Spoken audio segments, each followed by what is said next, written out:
Descubrí que mi esposa tenía una aventura con alguien de su pasado. Me marché sin escándalos, y en menos de 48 horas, la verdad la destruyó a ella, no a mí. Eran las 2 de la madrugada y yo seguía inclinado sobre el banco de trabajo, con la lupa fija sobre una diminuta espiral que finalmente se acomodó a la perfección. 37 años dedicados a la relojería, y aún sentía ese leve estremecimiento cuando un movimiento antiguo de un PC Philip volvía a latir. Mi taller, una vieja granja reformada detrás de nuestra casa victoriana en Burlington, siempre fue mi refugio. Caroline solía bromear diciendo que pasaba más tiempo con relojes muertos que con personas vivas. Y, para ser sincero, tenía razón. Llevaba 3 meses restaurando un calendario perpetuo de 1947. El cliente, un tipo de fondos de inversión de Boston, solo quería revenderlo en una subasta. No entendía el arte ni el esfuerzo. Pero para mí, cada pivote, cada joya, cada ajuste microscópico importaba. Así soy yo. Wyatt Collier, el hombre que intenta reparar el tiempo mientras todo a su alrededor sigue girando. Caroline solía entender eso, o al menos eso creía. Estuvimos casados 12 años. Nos conocimos en una subasta de antigüedades. Ella estaba allí dibujando ilustraciones botánicas de una colección perteneciente a una mujer fallecida. Tenía las uñas manchadas de pintura y usaba una vieja chaqueta de su abuela como si fuera una armadura contra el mundo. Yo había ido por un lote de relojes de bolsillo. Terminamos pujando por la misma lupa antigua, ella ganó, y yo aproveché para invitarla a cenar. Nuestra casa contaba nuestra historia mejor que cualquier fotografía. Cada ventana restaurada, cada piso lijado y barnizado, lo habíamos hecho juntos. Su estudio ocupaba el 3er piso completo, con grandes ventanales orientados al norte que llenaban de luz sus ilustraciones botánicas. Mi taller quedaba a unos metros, lo bastante cerca como para compartir el almuerzo, pero lo suficientemente lejos para darnos espacio. Construimos algo real, algo que sentíamos eterno. Sin embargo, en los últimos meses Caroline había cambiado. Se la notaba más activa, más entusiasmada de lo habitual. Había retomado el contacto con Cole Ensley, un viejo compañero de la escuela de arte. Él se había convertido en un reconocido cazador de tormentas con su propio programa en televisión. Decían que trabajaban juntos en un proyecto sobre la recuperación de flora dañada por tormentas. Tenía sentido, Caroline siempre había estado fascinada por la resistencia de la naturaleza. Al principio, sus reuniones eran mensuales, luego semanales. Después, los cafés de trabajo con Cole se convirtieron en rutina. Siempre coincidían con mis horas en el taller, cuando estaba más concentrado. Esa noche, el mecanismo en el que trabajaba finalmente se equilibró. La amplitud era perfecta. Dejé el reloj reposando y me estiré tras 6 horas de concentración. La casa estaba en penumbras, excepto por la lámpara de lectura encendida en el dormitorio. En la cocina, su teléfono vibraba sobre la encimera. Lo había dejado cargando, como siempre. Ignoré el sonido, hasta que volvió a vibrar varias veces seguidas. A las 2:17 de la madrugada, nadie debería enviar tantos mensajes seguidos. Tomé el teléfono solo para silenciarlo. En la pantalla apareció el nombre de Cole Ensley junto a un adelanto del mensaje: no puedo dejar de pensar en ti. Mis manos permanecieron firmes. Manos de relojero. La contraseña seguía siendo nuestra fecha de aniversario. No tuve que adivinarla. Leí todo. 4 meses de mensajes. Mi escape de todo. Te necesito como necesito las tormentas. Marta está otra vez en un congreso. El Fairmont, habitación de siempre. Dios, Caroline, la forma en que me miraste hoy. Me senté en la mesa de la cocina, la misma que habíamos restaurado juntos, lijando 7 capas de pintura vieja. Revisé cada mensaje, cada foto, cada comprobante del hotel que había guardado bajo una carpeta llamada Referencias de bocetos. También estaban las facturas de la tarjeta que jamás había cuestionado, porque confiaba en ella. 4 meses de engaños meticulosamente organizados, casi como las muestras que Caroline catalogaba en sus ilustraciones botánicas. No temblé. No grité. Simplemente tomé capturas de pantalla y las envié a mi correo antes de borrar el rastro, cada paso tan preciso como un ajuste de engranaje. Luego revisé los retiros de nuestra cuenta conjunta, más de $8.000, justificados como materiales de arte o reparaciones del taller. Cada gasto coincidía con las fechas de sus encuentros con Cole. Subí las escaleras que habíamos rescatado de una casa demolida en Montpelier. Caroline dormía profundamente. Sobre su escritorio descansaba un dibujo inconcluso de orquídeas destrozadas por una tormenta, su última obra, inspirada por él. Saqué mi anillo de bodas. Lo había llevado 12 años sin quitármelo, y sin embargo se deslizó sin resistencia. Lo dejé en el centro del dibujo, sobre el pétalo pintado. Empaqué con la naturalidad de quien lo ha hecho 1000 veces, herramientas, ropa, documentos. Dejé la llave de la casa, pero guardé las del taller. Eso era mío antes de Caroline y seguiría siéndolo después. La camioneta arrancó sin problema en la fría noche de Vermont. Mientras retrocedía, vi a través de la ventana de la cocina la pantalla del teléfono encendida. No puedo esperar para abrazarte mañana en el Fairmont. Le diré a Marta que tengo que perseguir tormentas en Kansas. No miré atrás. Conduje hacia la oscuridad, dejando 12 años de vida en silencio. El refugio de mi hermano Jared estaba a unos 60 kilómetros, adentrándose en los bosques de New Hampshire. Sin señal de celular, salvo en la cima de una colina detrás de la propiedad. Perfecto para desaparecer mientras ordenaba mis pensamientos. El primer día, reparé 3 mecanismos que había llevado conmigo. Mantener las manos ocupadas ayudaba a calmar la mente. El segundo, subí hasta la colina para revisar mensajes, 17 llamadas perdidas de Caroline, 12 mensajes de texto que iban del desconcierto a la desesperación, y luego a la furia. No los abrí. Los borré todos y comencé el descenso. A las 7:14 de la tarde, un número desconocido de Vermont llamó. Estuve a punto de ignorarlo. ¿El señor Wyatt Collier? Preguntó una voz formal al otro lado. Sí, él habla. Soy la oficial Lila Bennett, del Departamento de Policía de Burlington. Ha ocurrido un incidente con su esposa. Necesitamos que venga al centro médico Fletcher Allen de inmediato. El viaje de regreso fue un vacío. No había pensamientos, solo movimiento. El velocímetro marcaba 90 por la autopista 89 y no bajó de ahí. Caroline murió a las 8:43 de la tarde, 12 minutos antes de que yo llegara al hospital. Sobredosis, sedantes recetados mezclados con alcohol. Las botellas vacías estaban dispuestas en nuestra mesa de cocina como si fueran parte de una de sus composiciones florales, ordenadas, precisas, finales. La oficial Bennett me entregó su teléfono en una bolsa de evidencia. En el registro de llamadas figuraban 37 intentos de comunicarse con un tal Collins Ley antes de morir. Después de que ella tomó las pastillas, nunca volvió a responder. Su último mensaje fue corto y devastador: él lo sabe todo.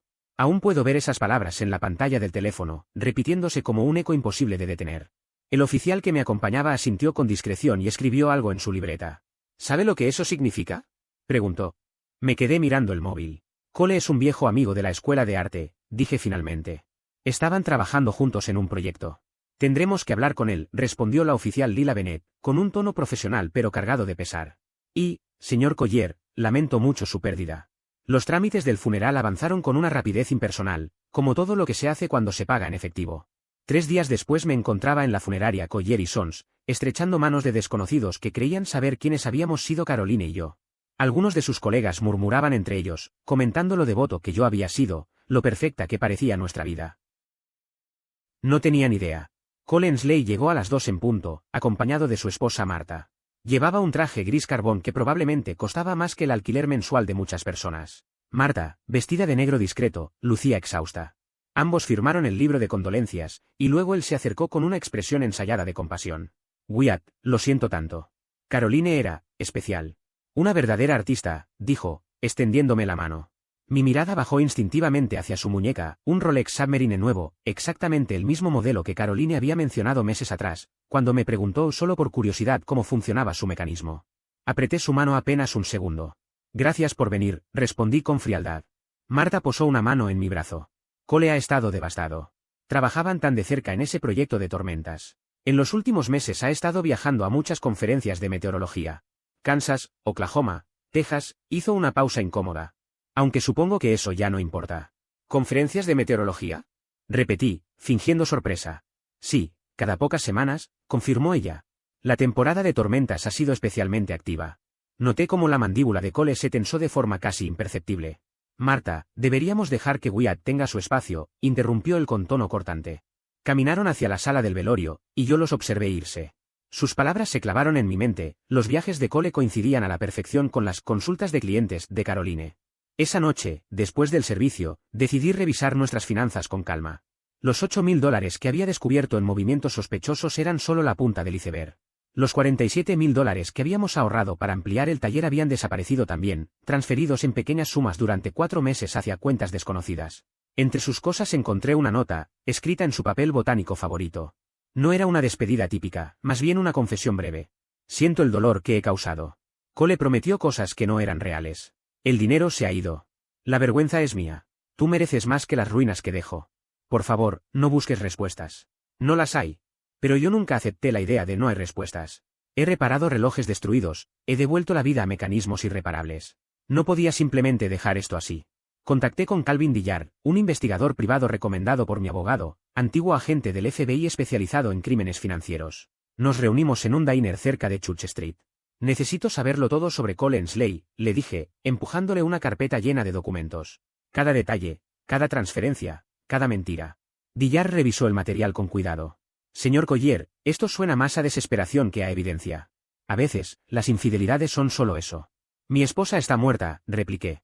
Vació nuestras cuentas. Y el tipo que llevaba meses persiguiendo tormentas ahora usa un reloj de $40.000. No es solo un romance. Él me observó en silencio unos segundos antes de asentir. Deme 48 horas. Exactamente 2 días después, mi teléfono sonó a las 6 de la mañana. Wyatt, dijo la voz de Dillard. Lo comprobé. Cole Ensley no es quien usted cree. Esto va mucho más allá de su esposa. Nos vemos en mi taller, respondí. Traiga todo. A las 9 llegó con 2 cajas de archivo y un portátil. Extendimos todo sobre mi banco de trabajo, entre los cronómetros y los instrumentos de calibración. Papeles, fotos, registros bancarios, documentos judiciales, la verdadera vida de Cole Ensley desplegada como piezas de un reloj a punto de ensamblarse. Su esposa no fue la primera, comenzó Dillard. Encontré 3 casos más en los últimos 6 años. Empujó una fotografía hacia mí. Tanya Willis, ceramista de Stop.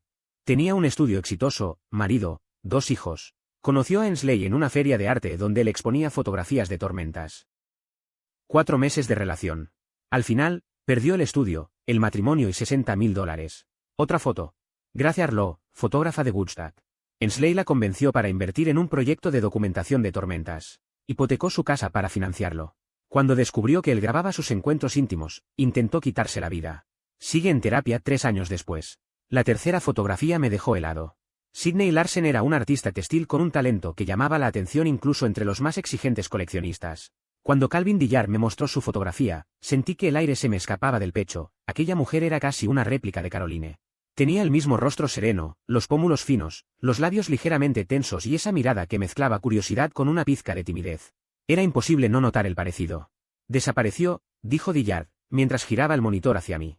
Su familia reportó su desaparición hace 2 años. La última vez que la vieron, estaba con Cole Ensley en un hotel de Albany.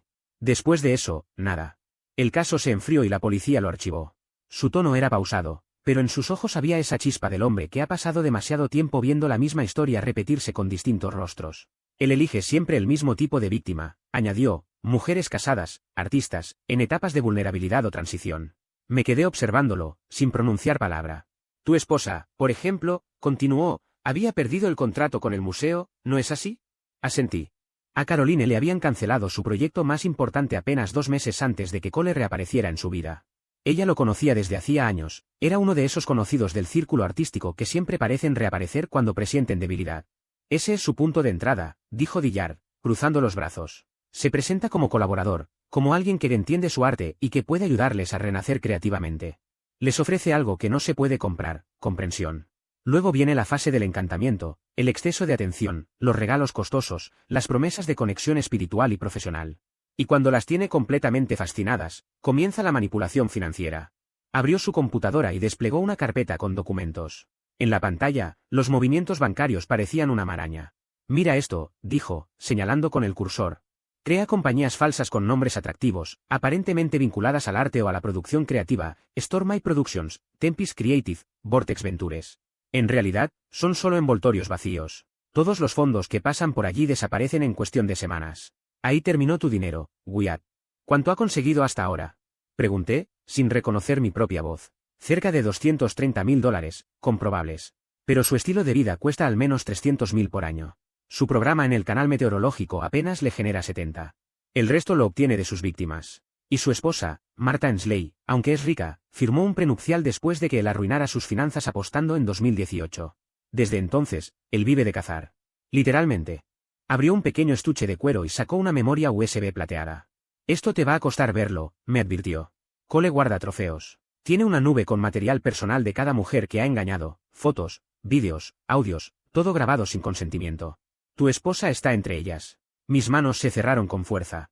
Las uñas se hundieron en mis palmas. Un relojero no debería tener los puños así, pensé, pero en ese instante no era relojero, era un hombre al borde de perder la calma. Dillard me observó un momento y continuó, bajando la voz. Hay un patrón en sus viajes como cazador de tormentas. Cada conferencia o desplazamiento coincide con una nueva víctima. Construye su reputación sobre las ruinas emocionales y financieras de esas mujeres. ¿Y la policía? Pregunté. Tanya Willis nunca se atrevió a denunciarlo. La vergüenza la paralizó. Gracia Arlo intentó suicidarse, y su testimonio fue descartado. En el caso de Sidney, no hay cuerpo ni indicios de crimen. Y Caroline hizo una pausa tan larga que el silencio pareció doblar el aire. Oficialmente, la versión es suicidio. En los registros, Cole está limpio. Tomé el dossier que Calvin había armado. Las fechas, los nombres, los pagos, los viajes. 4 mujeres en 6 años. El tiempo entre una y otra se acortaba, y el dinero obtenido era cada vez mayor. Está acelerando, dije con amargura. Cada víctima le da más y tarda menos. Caroline fue su mejor golpe. Volví a mirar la foto de Sydney. Dijiste que la última vez que se le vio fue saliendo del Hampton en Albany. El recepcionista recordó a Cole porque se quejó 2 veces del cuarto. El coche de ella apareció en un aparcamiento cerca de la frontera con Vermont. Pero él decía estar en Kansas, cazando tormentas. Caroline me mostró ese vídeo, tenía fecha y ubicación registradas. Dillard arqueó una ceja. ¿Qué tan hábil eres con metadatos de vídeo? Soy relojero, no analista digital.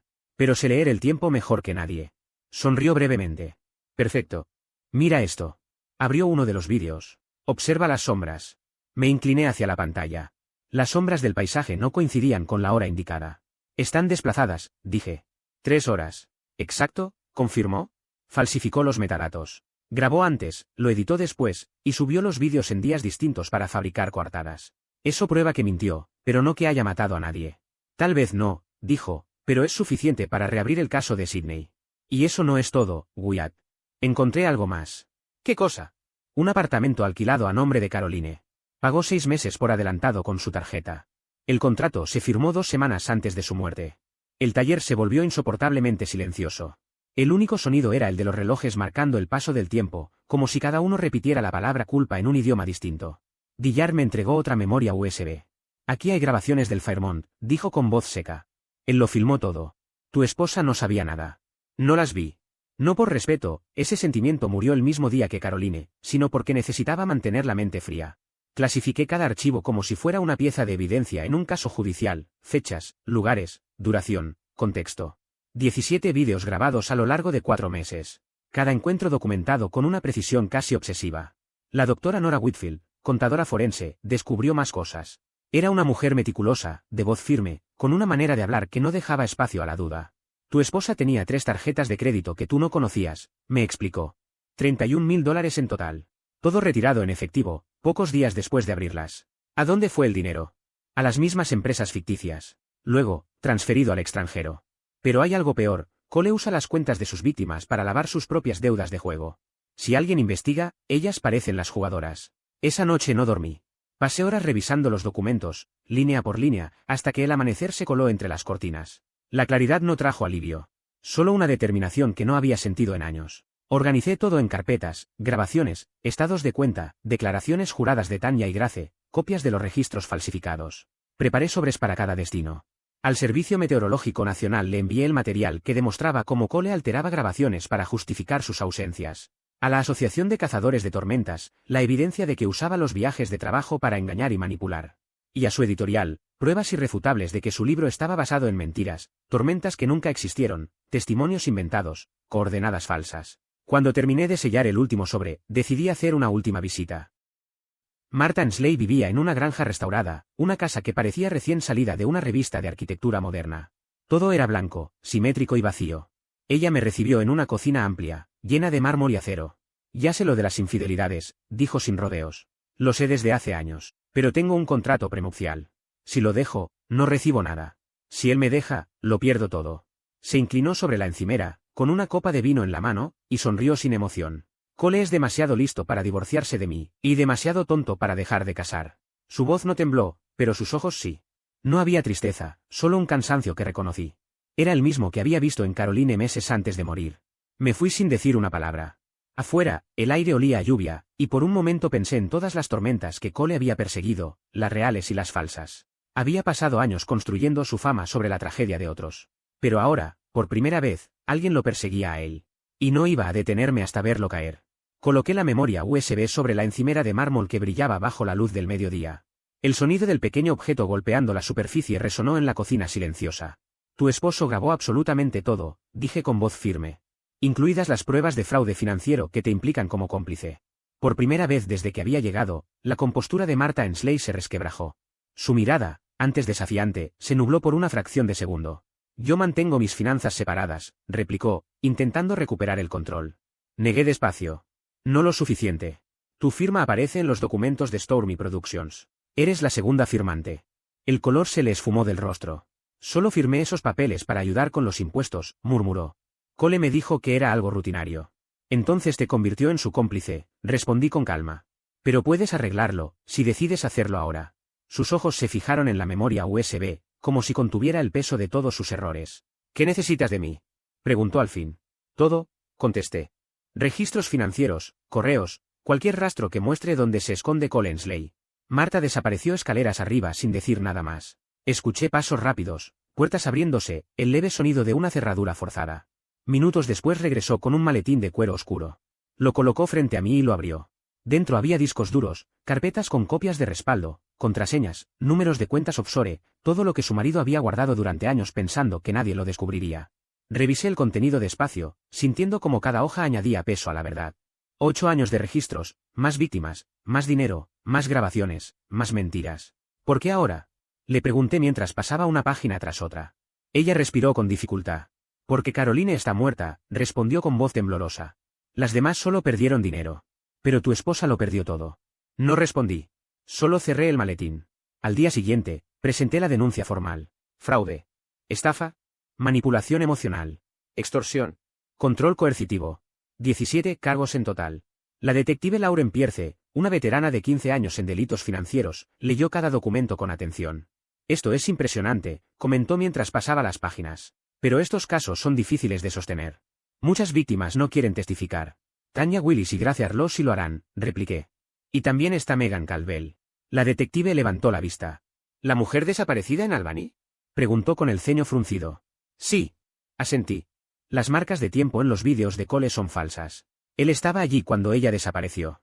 Pierce cerró la carpeta con gesto serio. Entonces esto ya no es solo un caso de fraude. Es homicidio. Habrá que coordinar con el equipo de investigación criminal. Hazlo, dije sin dudar. Ese hombre ha estado destruyendo vidas durante casi una década. Lo que siguió fue un derrumbe público en cámara lenta. En apenas una semana, el mundo de Collinsley se desmoronó frente a todos. El canal meteorológico donde trabajaba lo suspendió de inmediato mientras se desarrollaba la investigación. La Asociación de Cazadores de Tormentas le retiró su acreditación. Su editorial canceló el contrato de su próximo libro y las noticias locales no tardaron en difundir la historia, conocido cazatormentas bajo investigación por fraude y manipulación. En cuestión de días, los medios nacionales replicaron la noticia. Las imágenes de Cole aparecieron junto a las de sus víctimas, incluida la de Caroline. Ver su rostro en esas pantallas fue como revivir su muerte una y otra vez. Una tarde, mientras trabajaba en mi taller, el teléfono comenzó a vibrar sobre la mesa. Número desconocido. Contesté. Wyatt, dijo la voz al otro lado, quebrada, sin la arrogancia habitual. Tenemos que hablar. No, Cole, respondí. Ya no tenemos nada que decirnos. No sabes lo que empezaste. Tengo cosas sobre Caroline que podrían destruir su memoria.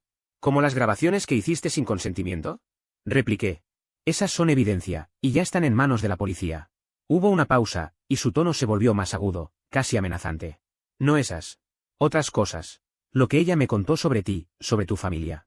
Sobre esa colección de relojes que heredaste, que quizás no sea tan legal como crees. Apoyé el codo sobre la mesa y respiré hondo. ¿Te refieres a la colección de mi abuelo? Pregunté con frialdad. Los relojes que trajo de Europa después de la guerra. Caroline conocía la historia. Exacto, dijo él. No hay papeles. Podría ser contrabando de bienes de guerra. ¿De verdad piensas amenazarme con conversaciones de almohada? Pregunté. No te estoy amenazando, respondió con falsa serenidad. Te ofrezco una salida. Retira los cargos. Déjame desaparecer. Si sigues adelante, convertiré a Caroline en la villana de cada historia. La inestable artista que me acosaba, que robó a su esposo para financiar su obsesión. Tengo suficientes mensajes suyos para hacerlo creíble. Sonreí sin humor. Inténtalo, Cole. ¿Crees que no lo haré? Sé que lo harás. Por eso estoy grabando esta llamada. El silencio que siguió fue casi satisfactorio. Nos vemos en el tribunal, dije antes de colgar. Esa fue la última vez que escuché su voz fuera de una sala de audiencias. Sus amenazas se desvanecieron cuando su propio abogado escuchó la grabación. Chantajear a un testigo suele complicar un poco las estrategias de defensa. 3 meses después comenzó el juicio. Para entonces, Collinsley ya había pasado por 4 abogados distintos. Cada uno había renunciado tras descubrir nuevas pruebas que su cliente había ocultado. El juicio se celebró en el Tribunal Superior de Burlington, presidido por la jueza Elaine Corbett. La sala era más pequeña de lo que imaginaba, casi íntima.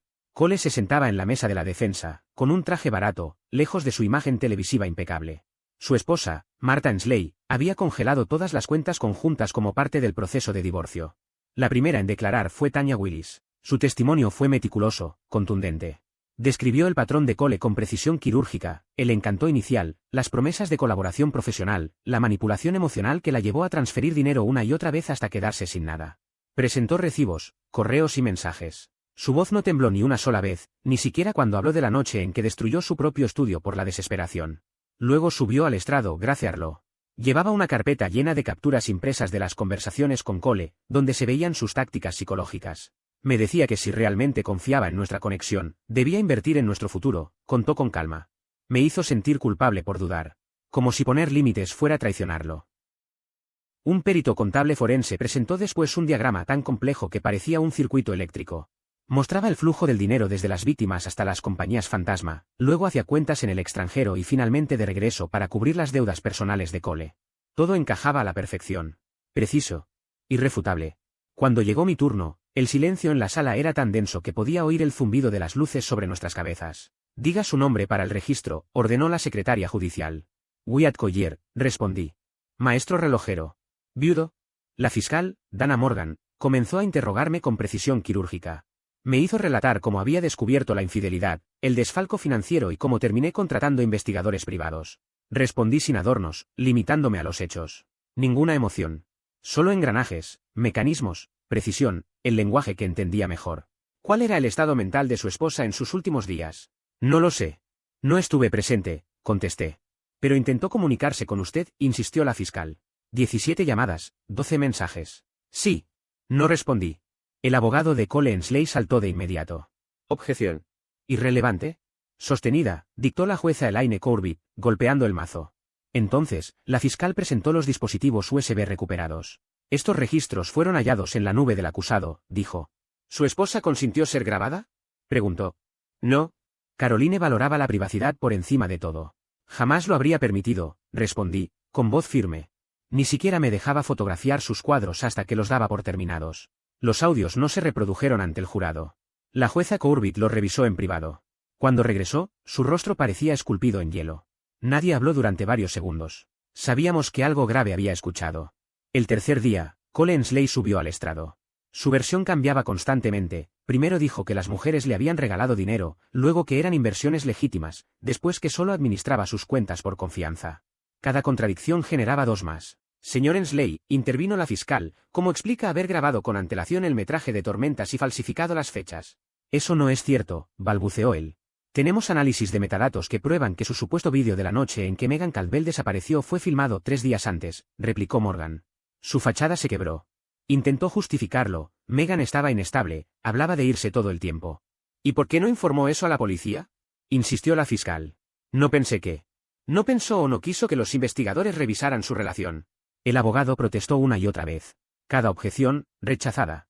Los testigos de carácter terminaron de destruir lo poco que quedaba de su credibilidad, su ludopatía, evasión fiscal en 2019, una orden de restricción emitida por otra mujer en 2017. Era un patrón, un mecanismo de abuso perfectamente repetido. Entonces apareció Martha Ensley, había obtenido inmunidad a cambio de cooperación total. Entregó sus registros contables, grabaciones ocultas y documentos que Cole escondía. En su declaración, reveló que él había perfeccionado sus tácticas manipuladoras con ella mucho antes de buscar otras víctimas. Lo llamaba arquitectura emocional, dijo con voz temblorosa. Construía confianza solo para controlar el momento exacto en que esa persona se derrumbaba. El jurado deliberó 3 horas. Veredicto, culpable en todos los cargos. Cole escuchó la sentencia de pie, su típica arrogancia de cazador de tormentas finalmente reducida a nada. La jueza fijó la audiencia de condena para la semana siguiente. Pero antes de que los oficiales lo escoltaran fuera, Cole perdió el control. «¡Hay otra cuenta!», gritó, intentando zafarse. La que Caroline abrió ella misma. «Busquen en Geneva Holdings. Ella lo sabía todo». Los guardias lo sujetaron mientras seguía vociferando. «Geneva Holdings. Ella documentó todo. Cada mujer, cada dólar. Estaba construyendo su propio caso». El caos se apoderó de la sala. La jueza Corbett exigió orden. Cole fue arrastrado fuera, aún repitiendo el nombre de la misteriosa empresa. La fiscal Dana Morgan se me acercó después. «¿Sabe algo de Geneva Holdings?» «No», mentí. Pero algo se heló dentro de mí. Caroline había mencionado una vez esa palabra, Geneva, el lugar donde nació su abuela. Me dijo que tal vez bautizaría con ese nombre su próxima serie botánica. «Veremos qué encontramos», dijo la fiscal. Los acusados a veces inventan historias para confundir. Esa noche, por primera vez desde su muerte, entré de verdad al estudio de Caroline. Todo estaba tal como ella lo dejó, bocetos botánicos a medio pintar, el cristal de aumento de su abuela sobre el escritorio, una chaqueta manchada de pintura colgando del respaldo.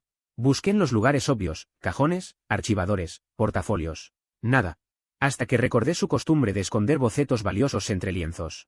En la tercera pila desde la ventana encontré un sobremanila marcado como Geneva Series Preliminar. Dentro había documentos bancarios de una empresa llamada Geneva Holdings LLC, creada apenas 5 semanas antes de su muerte.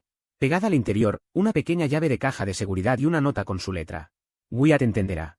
La precisión requiere documentación. Al día siguiente, cuando el banco abrió, accedí a la caja. Dentro había 3 memorias USB, un diario de cuero y una carta dirigida a mí. Wyatt, si estás leyendo esto, significa que encontraste lo que él trató tan desesperadamente de ocultar. Descubrí su patrón hace 6 semanas. Encontré una pintura de Tanya Willis en una venta de herencias. Usaba su apellido de soltera y un mensaje oculto: nunca confíes en las tormentas que prometen calma. La localicé. Tanya me contó todo. Luego me puso en contacto con Grace Arlo, y juntas hallamos pruebas de otras 5 mujeres que Cole destruyó. Documenté todo, transferencias, grabaciones, mensajes. Fingí una relación con él para exponerlo desde dentro. Lo dejé creer que me controlaba, pero cada encuentro, cada mentira, quedó registrada. Sin embargo, subestimé el alcance de su manipulación. Cuando quise reaccionar, ya tenía mis grabaciones, mis deudas, mi vida en sus manos. No vi salida que no te arrastrara a ti también. No tengo el valor para lo que viene, pero tú sí. Arreglas cosas rotas. Arregla esto. En el tercer USB encontrarás pruebas sobre Megan Calvel. Una noche, ebrio, me confesó que ella amenazó con exponerlo. Dijo que la resolvió. Que ahora alimenta a los peces en el lago Champlain. Grabé todo. Perdóname por las mentiras, Wyatt. No por él, jamás por él. Perdóname por haber creído que podía luchar sola. El diario estaba repleto de fechas, cálculos, transferencias exactas hasta el último centavo. Las confesiones de Cole transcritas palabra por palabra. Caroline había construido un caso más sólido que cualquier agencia federal. En una de las grabaciones se escuchaba claramente a Cole, borracho, describiendo cómo había citado a Megan en el lago y cómo la tormenta de aquella noche le sirvió de cobertura. Esa misma tarde entregué todo a la detective Lauren Pierce del Departamento de Homicidios. Horas después, los buzos comenzaron a rastrear el lago Champlain en las coordenadas mencionadas. Encontraron los restos de Megan al día siguiente. La sentencia inicial de 8 años por fraude se transformó en cadena perpetua por homicidio. Cole aceptó un acuerdo para evitar la pena de muerte, y por primera vez, reconoció haber asesinado a Megan cuando ella intentó desenmascararlo. El día del veredicto final, la sala estaba llena. Tanya, Grace y otras 3 víctimas más asistieron. Martha Ensley, ahora libre, observó desde el fondo. Cole entró con grilletes, vestido de naranja. El cazador de tormentas, que se creía intocable, ya no podía elegir ni su propia ropa. Cuando llegó mi turno de hablar, me levanté lentamente. Caroline intentó detenerte, dije mirando al acusado. Arriesgó su vida por proteger a otras mujeres. Destruiste a Megan, a Tanya, a Grace. Robaste más que dinero, robaste confianza, seguridad y futuro. Pero Caroline lo dejó todo documentado. Fue ella quien construyó el caso que te derrumbó. Incluso muerta, te venció. Cole fue retirado sin una palabra. Solo un hombre roto encaminándose hacia una celda de concreto. La restitución llegó con el tiempo. Los seguros, las confiscaciones, la venta de sus cuentas ocultas. Tanya reabrió su estudio. Grace fundó una organización para víctimas de abuso financiero. Las demás encontraron sus propios caminos. Yo utilicé el dinero del seguro de Caroline y parte de los fondos recuperados para crear la Fundación Caroline Collier, destinada a apoyar a artistas que sufrieron abuso económico. La primera beca fue para una pintora cuyo esposo había vaciado sus cuentas. La segunda, para una escultora que escapaba de un compañero controlador. 6 meses después regresé al cementerio. Llevé una orquídea, la especie que Caroline estaba pintando antes de morir, dañada por una tormenta, pero viva. La coloqué junto a su lápida y dejé sobre la piedra un reloj único, con sus cenizas selladas bajo el cristal y las manecillas detenidas a las 8:43. Tú comenzaste esto, le dije en voz baja. Yo lo terminé. Descansa. Mi teléfono vibró, una alerta de noticias locales. Cole Ensley había sido atacado en prisión por el hermano de una de sus víctimas. Borré la notificación sin pensarlo y regresé a mi taller. 17 relojes esperaban reparación. El resorte principal giró perfectamente bajo mi lupa. El tiempo no se detiene por nadie. Ni por el duelo, ni por la venganza, ni por la justicia. Pero, a veces, por un instante, se desacelera lo suficiente para permitir que las piezas rotas encajen de nuevo. Cerré la puerta del taller. El tic-tac volvió a llenar el aire. Era hora de seguir trabajando.